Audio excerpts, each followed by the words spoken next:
ја слават одлуката на судот. Со месеци следевме случај по случај кои ги покренуваа поединци кои се кријат зад анонимноста, а кои ги туркаат адвокатите кои се повеќе фокусирани на медиумските наслови отколку на правните вредности.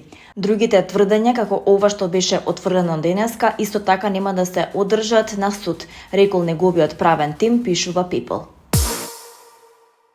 Актерката Џенифер Лоренс повторно стана мајка, дискретно носејќи ја својата бременост далеку од очите на јавноста. Таа и нејзиниот сопруг Кук Марони го дочека своето второ дете, но детали за полот, името и датумот на раѓање се уште не се откриени.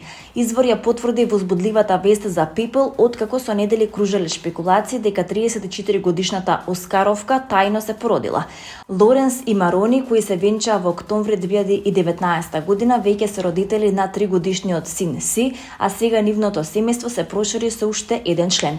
Иако парот од секогаш го чува својот приватен живот подалеку од медиумите, фановите со нетрпение очекуваат повеќе информации за новиот член на семејството. Актерката првпат јавно ја потврди својата втора бременост преку представникот кој ја сподели веста за Vogue во октомври 2024 година. Ова дојде како изненадување за многумина, бидејќи Лоренс ретко зборува за својот приватен живот, особено кога станува збор за нејзиното мајчинство.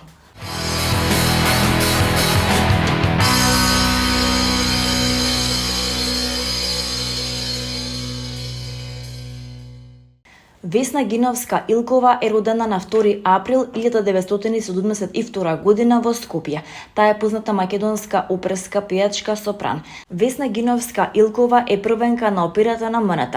Дипломирала соло пеење на Факултетот за музичка уметност во Скопје, а магистрирала на Белградската музичка академија. Дебатирала на оперската сцена на МНТ во 1996 година со улогата на Микаела во операта Кармен, во која настапила со рускиот тенор Сергеј Дубровин. Истата година била ангажирана како постојан член на оваа музичка институција. Првиот меѓународен настап го забележала во 1998 година на меѓународниот натпревар Борис Христов, каде се представила со улогата на Елизабета во операта Дон Карло.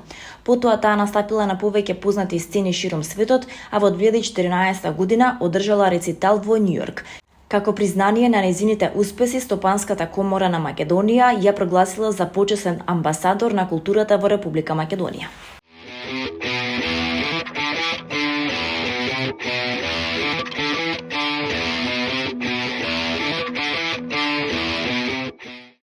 На 26 март годинава младата македонка Тамара Груевска настапуваше во финалето на фестивалската сцена во театарот Аристон во Санремо и го освои високото 3-то место. Нејзината горда професорка Андријана Јаневска го обзнани на својот фејсбук големиот успех на својата ученичка, каде напиша: "Имаше над 1000 пријавени кандидати, а Тамара се пласираше во големото финале, каде после изведбата во живо со оркестар во конкуренција 25 финалисти го освои високото 3-то место. Честитки за извонредниот успех, Македонија се гордее со тебе. Благодарност до сите кои ни дадоа поддршка", објавила Андријана.